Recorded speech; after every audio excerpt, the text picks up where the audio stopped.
Hi friends, welcome to Sikdar's academy. Sikdar's একাডেমিতে সবাইকে স্বাগত।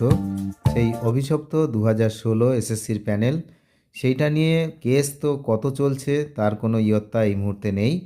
তো যাই হোক, আজকে হাইকোর্টে একটি কেসের শুনানি ছিল, সেই কেসের আপডেট এই ভিডিওতে আমরা নিয়ে নেব, ওই টেন্টেড লিস্ট নিয়ে। তো বিস্তারিত এই ভিডিওতে আমরা জানব। এসএসসিকে কিন্তু নির্দেশ দেওয়া হয়েছে, হাইকোর্টের পক্ষ থেকে কড়া নির্দেশ দিয়েছেন বিচারপতি অমৃতা সিনহা, যে টেন্টেড যে তালিকা, সেই তালিকাটা বিস্তারিতভাবে প্রকাশ করতে হবে। যদিও এর আগে দুবার কিন্তু এসএসসি এই তালিকা প্রকাশ করেছে।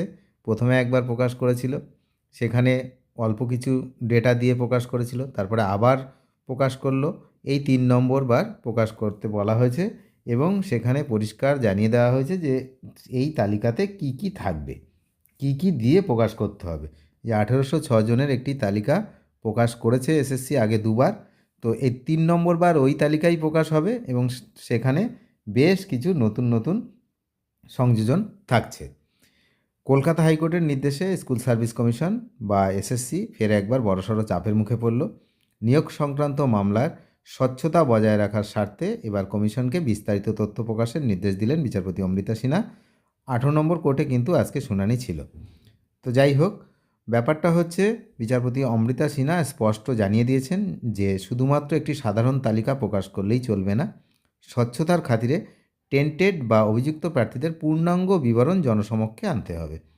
কমিশনের আইনজীবীকে নির্দেশ দেওয়া হয়েছে যে প্রকাশিত যে তালিকা, সেখানে কি কি থাকতে হবে সেটা বলেই দিয়েছে, যে প্রার্থীর রোল নম্বর, জন্ম তারিখ, অভিভাবকের নাম, বিষয়, জেলা, স্কুলের নাম, ক্যাটাগরি।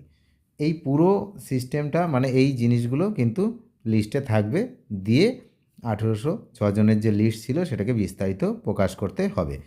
তো এই নিয়ে কিন্তু 3 নম্বর বার এই নির্দেশ দেওয়া হলো যে লিস্ট প্রকাশ করার, যারা দাগি তাদের। এই বিস্তারিত তথ্য প্রকাশের মূল উদ্দেশ্য কি না, যাতে 2016 এবং 2025 সালের নিয়োগ প্রক্রিয়ার মধ্যে স্পষ্টভাবে পার্থক্য করা যায় যে কারা দাগি। তারা যদি এই 2025 সালে একজনও যদি জায়গা পায় 25 সালের নিয়োগে, তাহলে কিন্তু সুপ্রিম কোর্ট আগে থেকেই বলে রেখে দিয়েছে যে পুরো নিয়োগ প্রক্রিয়া ক্যান্সেল হয়ে যাবে। সুতরাং এই 2016 সালের কারা দাগি তাদের নাম জনসমক্ষে আসা খুবই জরুরি এবং বিস্তারিতভাবে। এই হচ্ছে ব্যাপার। ডেট অফ বার্থ এই জন্যই দেওয়া হয়েছে, কারণ একই প্রার্থীর নাম এবং বাবার নাম অনেক সময় মিলে যায় অন্যজনের সঙ্গে। তো সেই জন্য ডেট অফ বার্থটা কিন্তু সেক্ষেত্রে পার্থক্যটা বোঝানো যায়। তো সেই জন্য ডেট অফ বার্থের নামও ডেট অফ বার্থের ব্যাপারটাও কিন্তু এখন বলা হয়েছে। ওএমআর সিট সংক্রান্ত গরমিল বা প্যানেলের মেয়াদ উত্তীর্ণ হওয়ার কারণে যারা অভিযুক্ত তাদের সেটা কিন্তু বোঝার জন্যই আরও পরিষ্কারভাবে বোঝা যাবে এই তালিকার মাধ্যমে যে কারা ওএমআর সিট সংক্রান্ত গরমিল বা প্যানেলের যে মেয়াদ উত্তীর্ণ হওয়া পরেও যারা চাকরি পেয়েছেন। এখন বিষয় হচ্ছে আরও একটা বিষয়, যে বেশ কিছু সিস্টেম রয়েছে, মানে যেটা হচ্ছে কিছু অ্যাপয়েন্টমেন্ট লেটার পেয়েছিলেন কিছু ক্যান্ডিডেট, তারা আবার জয়েন করেনি, কিন্তু এসএসসি তাদেরকেও ওই দাগিদের মধ্যে ফেলেছে, এই অভিযোগও কিন্তু উঠেছে। তো মামলাকারীদের পক্ষের আইনজীবীরা অভিযোগ করেছেন বর্তমানে প্রকাশিত তালিকায় স্বচ্ছতার অভাব রয়েছে। অ্যাডভোকেট ফিরদৌস শামীম তিনি জানিয়েছেন যে 2016 সালের নিয়োগের 952 জন ওএমআর মিসম্যাচ প্রার্থী এবং পরবর্তী রিক্রুটমেন্টের 1806 জন প্রার্থীর বিষয়টি গুলিয়ে যাচ্ছে। তার দাবি, আনটেন্টেড অর্থাৎ স্বচ্ছ এবং টেন্টেড অর্থাৎ অভিযুক্ত প্রার্থীদের আলাদা করতে জেলাভিত্তিক বিস্তারিত তালিকা প্রকাশ করা অত্যন্ত জরুরি।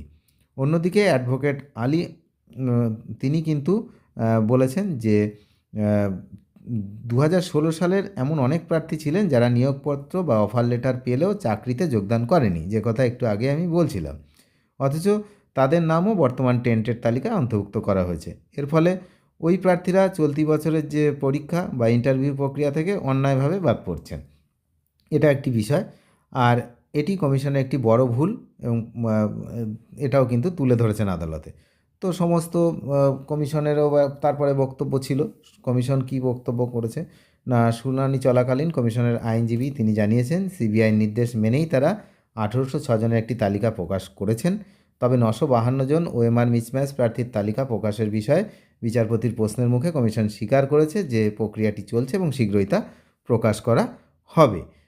13ই জানুয়ারি বিষয়টা রয়েছে যে প্যানেলের মেয়াদ উত্তীর্ণ হওয়া সংক্রান্ত মামলার শুনানি রয়েছে এই চলতি মাসের।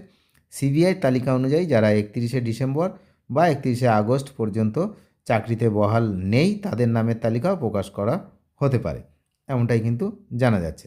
আর 27শে জানুয়ারি বা ফেব্রুয়ারির মধ্যে হচ্ছে ইডব্লিউএস বা অন্যান্য কিছু মামলার শুনানি পিছিয়ে এই সময় নিয়ে যাওয়া হয়েছে 27শে জানুয়ারিতে বা ফেব্রুয়ারিতে হতে পারে।